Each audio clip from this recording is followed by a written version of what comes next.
اور آج interestingly Lahore high court میں ایک جج صاحب نے یہ فیصلہ کر دیا ہے، اور وہ جج صاحب جو ہیں ان کے بارے میں بھی کچھ یہ جو آڈیو ٹیپس، یہ جو ویڈیو کچھ ذکر آیا کہ یہ بھی کچھ ان ججز میں سے ہیں، واللہ عالم یہ صحیح ہے کہ نہیں ہم نہیں جانتے، لیکن چونکہ ذکر آ گیا تھا ان کا انہی چیزوں کے بارے میں، دو ججز کا ذکر آیا تھا۔ ایک سپریم کورٹ کے وہ جو پرویز الہی صاحب کے سیکرٹری پکڑے گئے تھے، انہوں نے یہ ذکر کیا اور آپ سب نے سنا، دو ججز کا ذکر کیا تھا، ایک جج صاحب سپریم کورٹ میں ہیں اور دوسرے یہ جج صاحب ہائی کورٹ میں ہیں جنہوں نے یہ فیصلہ دے دیا۔ ان کو تو اس چیز کے بعد ویسے ہی اجتناب کرنا چاہیے تھا، اور ڈائریکشن کس کو ایشو کر دی؟ Speaker of the national assembly کو۔ کیا speaker of the national assembly جو ہے ہمارے آئین میں وہ تابع ہے ایک پروونشل ہائی کورٹ کے جج صاحب کے؟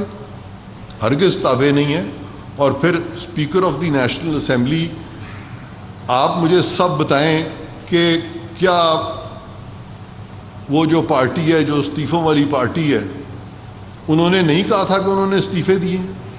کیا ان کے جو اسپیکر تھے اسد عمر صاحب، کیا وہ ان کو نہیں ملے تھے speaker of the national assembly کو؟ جب speaker of the national assembly نے کوشش کی چلیں ویریفائی کرتے ہیں، کیونکہ جب یہ نئے اسپیکر آئے راجہ پرویز اشرف صاحب، تو ان کو یہ بتایا گیا کہ جی کہیں زبردستی تو استعفے نہیں لے لیے، لہذا کچھ لوگ سامنے آئے اور انہوں نے جن سے زبردستی ہوئی تھی ان کی بات مان لی گئی، لیکن اس کے بعد جب ان کو دوبارہ بلایا گیا باقیوں کو کہ بھی آئیں آپ ہمیں آ کے وضاحت کریں، ہمیں بتائیں، تو اس پہ اسد عمر صاحب تشریف لائے، ان کو ملے اور کہنے لگے نہیں نہیں ہم سب کے استعفے منظور کریں، ہم سب کے استعفے منظور کریں۔ جب استعفے منظور ہو گئے تو ایک بھی کسی نے پریس میں یہ بات اس وقت کھل کے نہیں کی، یا اسپیکر صاحب کو بھی نہیں بتایا کہ ہم تو استعفے واپس لے رہے ہیں۔ اور آئین میں جب کوئی استعفے دیتا ہے آرٹیکل 64 میں، تو استعفے واپس کیسے ہو سکتے ہیں؟ تو یہ ساری چیزیں جو ہیں اس پہ ایک پیٹرن نظر آ رہا ہے، اور ضروری ہے کہ ہماری عدلیہ جو ہے نہ صرف کہ وہ آئین اور قانون کے مطابق نیوٹرل صحیح فیصلے کرے، بلکہ نظر بھی آئے کہ وہ امپارشل فیصلے کر رہی ہے۔ اب یہ ہو گیا، پھر آپ دیکھتے ہیں کہ یہ آڈیو لیکس آئیں۔ آڈیو لیک سے مزید تقویت اس بات کو ملی کہ کچھ لوگ جو ہیں وہ تو لگتا ہے کہ وہ جیسے سارے کے سارے نظام میں کوئی انڈو انفلوئنس جو ایکسرسائز کرنا چاہ رہے ہیں، عدلیہ کے جو فیصلے ہیں وہ سارے جو ہیں وہ خاص مخصوص ججز کو ملایا جا رہا ہے، سینئر ججز کو نظر انداز کیا جا رہا ہے۔ تو چنانچہ آوازیں جو ہیں اندر سے اٹھیں، عدلیہ کے اندر سے اٹھیں، یہ عرفان قادر نے یا یہ آپ نے، ہم لوگوں نے نہیں اٹھائی ہیں، اندر سے اٹھیں کہ یہ تو ون مین شو ہے۔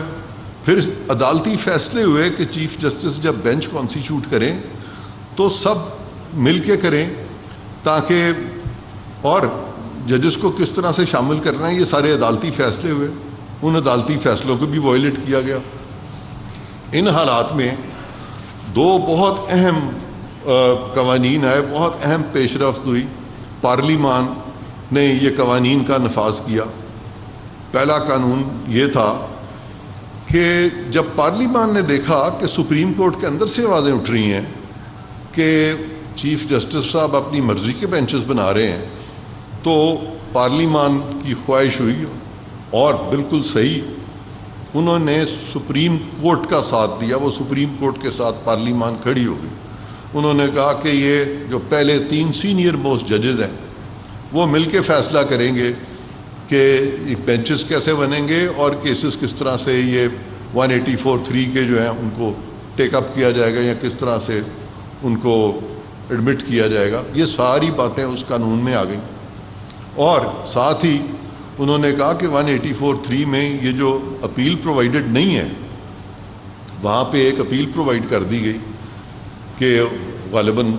وہ 30 دن کے اندر انہوں نے کہا کہ آپ اپیل کر سکیں گے، اور اپیل بھی سپریم کورٹ میں جائے گی، کسی اور کے پاس نہیں جائے گی۔ اچھا، یہ جو قانون ہے یہ 1 صفحے کا قانون ہے،